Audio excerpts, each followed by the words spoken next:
Howard, welcome to the podcast. Appreciate it. Hey, listen, it's always a pleasure, man. Always a pleasure. We've been in this for a while together, man. Yes, So sir. I always love kicking it with you. Great, great. So I read your bio and I didn't do it justice. So take a minute, 2 minutes, and tell people exactly what you do. And not only that, but tell what you do in plain English terms. Yeah. And it's pretty straightforward. We're creating a pipeline of 1 million BIPOC and women professionals and emerging tech industry. And the Right. emerging tech is Web3, biotech, telecoms, fintech, virtual reality space. And we're just having a great time doing that. Awesome. Awesome. So one thing I want to talk about is I know you're in the metaverse, Web3. I feel like 12 months ago we heard a lot about the metaverse. There was Facebook doing it, there was Meta, all the stuff. But I feel now, at least as far as the media goes, it's kind of died down some. So tell me about the metaverse and how it will continue to be integrated into our everyday lives. Yeah, well, one thing I've learned, Sterling, is that we can't let the media dictate what's Yes, sir. important, right? Yes.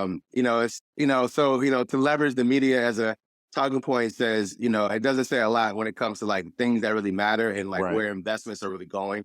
Um, but however, I will say this, it's interesting, man. So many companies have moved to virtual reality training just because of the way that is more economical and it's Yeah. standardizing how training is done. Just the other Right. day, I was at Bank of America where I'm a small business banker there.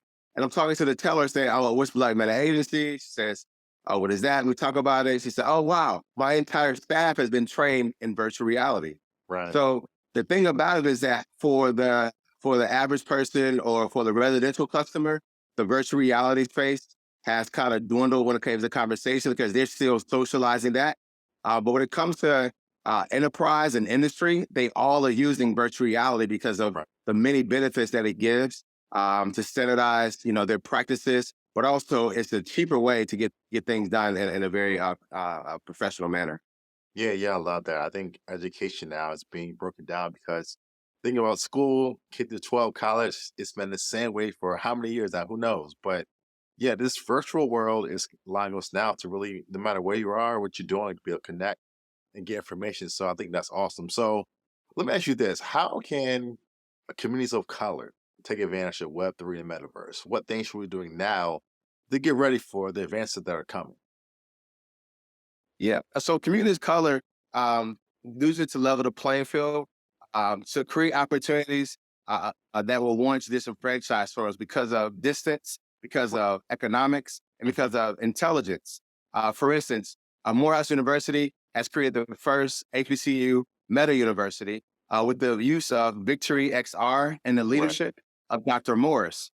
Special announcements, business announcements, Dr. Flag, Serena Long, Black Meta Agency is now a reseller and a partner with Victory XR, meaning that we now can sell devices and also we're Awesome. incorporating these devices into our programming. And Wow. so that allows us to train, allows us to actually support other institutions now that are trying to find ways to increase learning.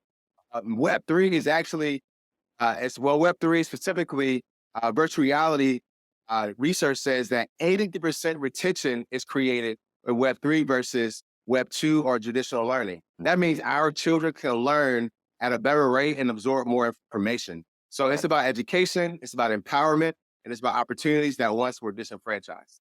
Right. Okay. So we know there's digital divide that says technology. So this new technology, of course, it requires computer power, internet, all that stuff. So how do you see that changing? How are communities that are underserved that have lack of access to technology going to be able to take advantage of technology? Well, they're going to be able to take advantage of the technology because I most devices are a couple $100, and this device, it's only a couple $100, gives you access to millions and millions of billions of opportunities that are out there. And Right. I say that because once before you had limited access to trainings, to education, even to quality of entertainment. Now you can have the same quality of entertainment, Mhm. quality of education that someone in the UK, someone in the Right. Netherlands has, someone in China has. And that Okay. is only it's available in an open platform. that's the beautiful thing about this next Web3 is called Right. decentralizing, Yes. democratizing the internet. So for me, it allows our community or communities of color, communities that are disenfranchised that are all around the world to be able to have the same quality of content that those that are in the upper echelon has, allowing us to now, get advanced information and training and materials. Okay, great. Let's back up some. So the metaverse, Web3, that's kind of new stuff. So how did you get involved in that? What drew you to this field? Man, I mean, the first thing that drew me to the field was it was like the Samsung had this headset where you put your cell phone onto the headset, and I thought that Okay. was really cool. So Right. I got pulled in from this entertainment, and then Okay. once I started to seeing the education protocols, I started saying, okay, wow, how can we as a community engage in this for business owners? My Right. background is cybersecurity, business development, and I'm always thinking of like, how can businesses utilize the next wave of technology? And so, my first level of engagement was actually presenting in DC with Enlightened CEO Antoine Ford, and we were showing students and also him about how this allowed any company to multiply their workforce at a fraction of the cost. Meaning, for instance, Sterling, if you needed to repair a technology stack, a network stack, then Right. you literally all you need to do is put on an XR headset, and you have someone to pipe in and tell you, "Hey, move this cord here, Okay. move this cord there," with the digital layout. So those type of protocols, those type of use Right. cases, said, "Wow, how can we leverage this Hmm. now to help our communities, but also to build our businesses in a more efficient and Right. expeditious manner?" Okay.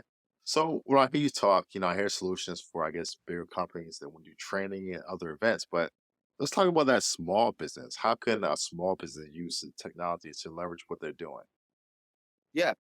I'm working now with the International Franchise Association, and also another franchise association, to where now they're allowing small business franchises now to do the same trainings that a Hilton or McDonald's or Bank of America would do.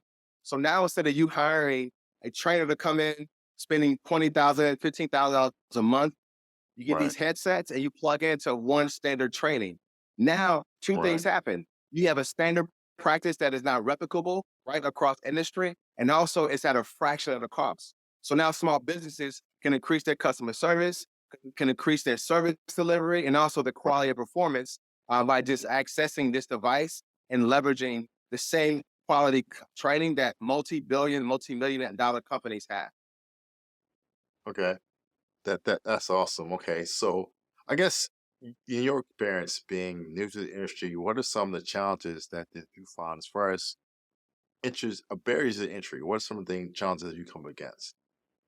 The biggest barrier to interest, Sarah, Sally, is education. Yeah. We have so many misunderstandings, Yeah. so many misconceptions, and there are so Right. many myths that exist within the Black and Brown community with Right. technology that's one of the biggest barriers. And Okay. once we're able to make the information palatable but also relatable, then it's like a veil drops, and they start thinking of all these other ideas they can leverage Right. this technology for. So the biggest thing that I've been Mhm. talking to people about is like we have to educate people, then empower people, and then engage them in the process. Right. Okay.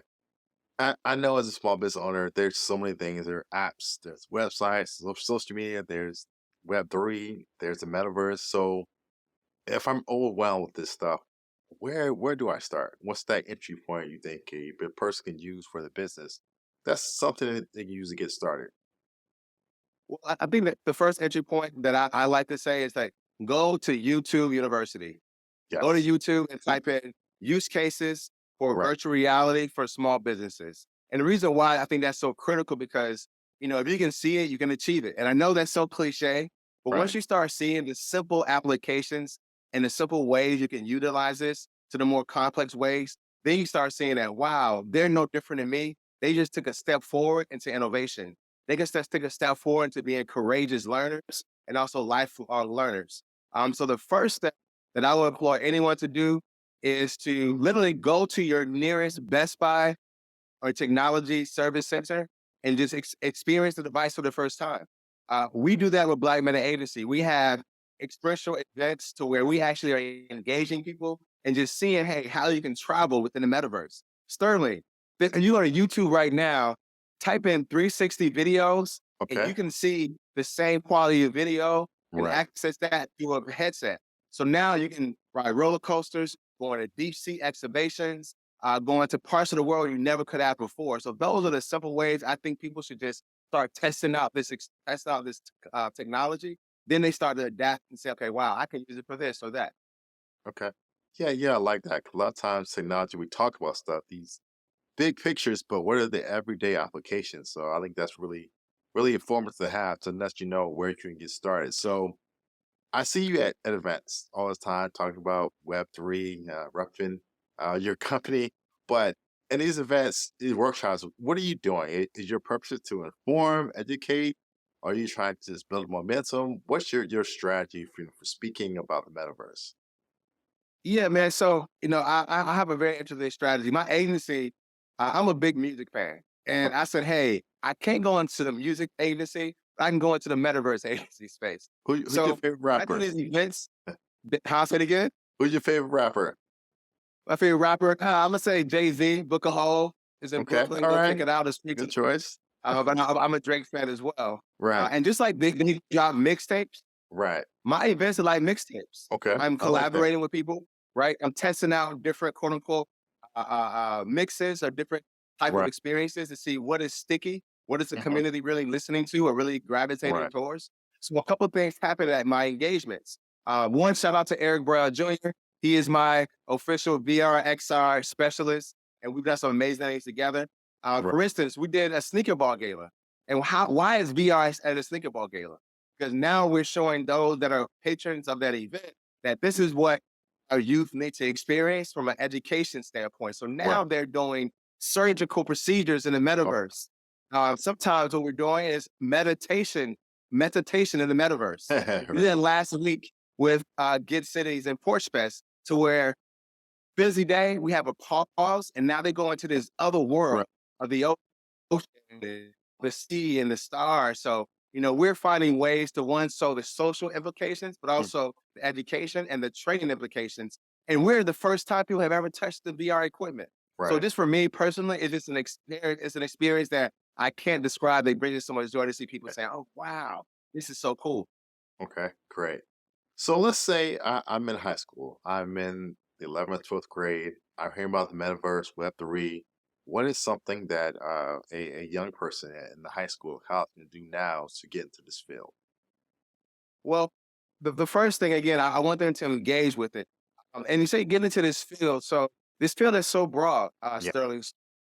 VR can be creating meta worlds and Vasco. VR could be creating storylines. I mean, it's such an incredible broad spectrum. right. What we're doing with high school students right now in Philadelphia, we actually are working with Change Our Future Foundation, and we're doing health careers leveraging Right. VR to how students experience the different careers within health, different careers within meteorology and media, and also the different careers in sports medicine and in sports technologies. And so we are having engaging discussions, trainings, they're doing research, and then after they do that, they go into the metaverse to get that immersive experience. So if you're a student, there are so many trainings now to where you can get certified within VR training.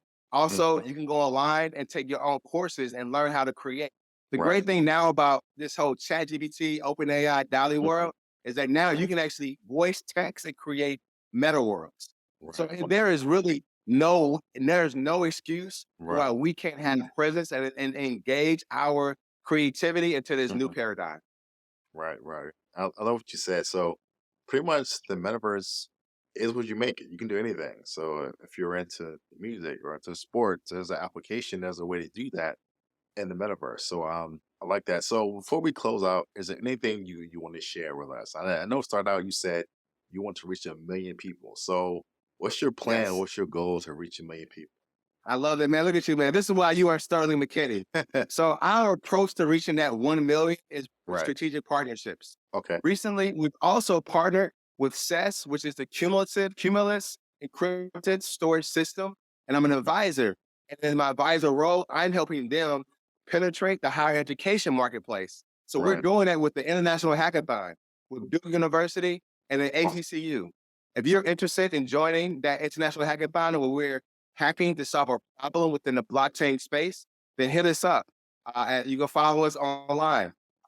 Some other things that we're doing is that now we're getting ready to deploy one of our really cool conferences called Chocolate Con. And Okay. Chocolate Con is led by Porch Fest DC. It's a Right. celebration of DC's Black history, culture, music, art, and history via technology. So we're creating the web-based platform and that protocol. And then lastly, shout out to ByteConf, Blacks in Technology Entertainment Conference, a Black Innovation Technology Education Conference. We are launching our third year conference in Miami, Florida in April, where I'll be doing metaverse experiences, engaging conversation across the entire emerging tech space. And Okay. lastly, our Basel 2023. We're Right. here. We're actually having an activation on December the 8th Okay. from 4 p.m. until 10 p.m. at Right. Citizen M Hotel with Akebe, another colleague here in DC that's launching his networking group. So we're doing a Okay. lot of things, and we just want to encourage more people to support us, get down with Black Meta, and let us take you into the metaverse. Wow. Awesome. Okay. Well, look, tell people how they can find you online and how they can contact you if they want more information. Yeah. So you can contact us on all platforms. Just you can type in your search bar Black Meta Agency. It's only one of us out here. We're one of one. We actually on online. Our Instagram is BMA Web3, but if you type in Black Meta Agency, we'll come up on every platform: Right. Instagram, LinkedIn, etc. And then lastly, we also are doing a Black Friday sale. So I know you see our merch, Sterling. We got hoodies, we got Right. t-shirts, we have hats, we have trench coats, and Yeah, we're I love just that. here to kind of get engaged in that fashion tech Right. world. Pretty soon, we actually will be launching an NFT line to where Okay. now you will be able to access our apparel through an NFT and actually working with Web3 DC on Right. some really cool innovations in fashion technology as well. Right. Awesome. When do you sleep? It seems like you're involved in everything. You're always traveling, speaking somewhere. So this is a personal thing. How do you manage it all? Man, so I'll say this, man. I made a sacrifice, and the sacrifice that I made was that I want to level the playing field for my R- family and break generational curses in wealth building, and also becoming a global change engineer. And so I did make the sacrifice. I don't have a lot of free time. I don't have a very busy personal life because I pour all of this into my passion, all this into my work. And Right. this is the season. I feel I'll be in this season for another couple of years, and I'll be able to kind of slowly transition out. But Mm. because I know that time is now, the This is paradigm shift is literally right now, bro.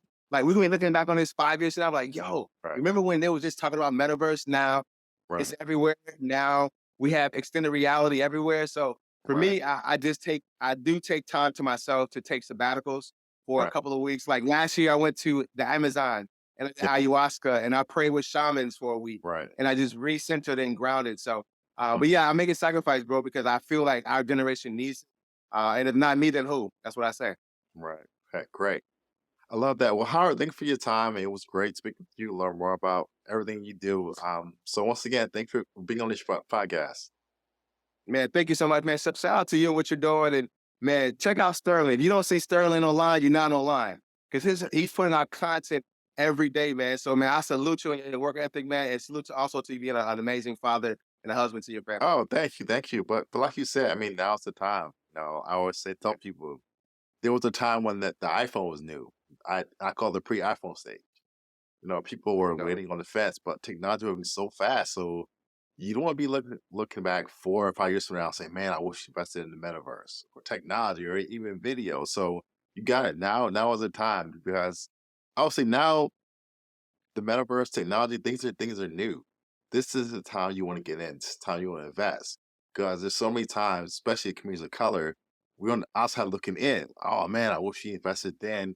Now look at the Yep. industry. So once again, like you said, now is the time to invest in this technology, this industry. And I think above everything, it's the time just to experiment, just to see Uh, what it is. And we don't know exactly what it is yet, but keep yeah. innovating, keep experimenting. And I'll say one thing too. I think one thing that holds back a lot of people is just fear. Oh, I do a lot of talk workshops, about a lot of that. talking, and a lot of people I talk to, they know what to do. They know the steps, but for some reason they're scared.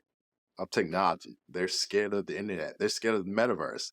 And I always say, don't be scared. Don't let this thing hold you back.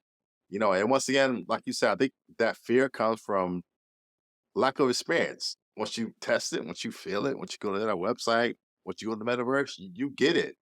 So yeah, once again, thank you for your time, what you're doing, and can't wait to have you on the podcast again.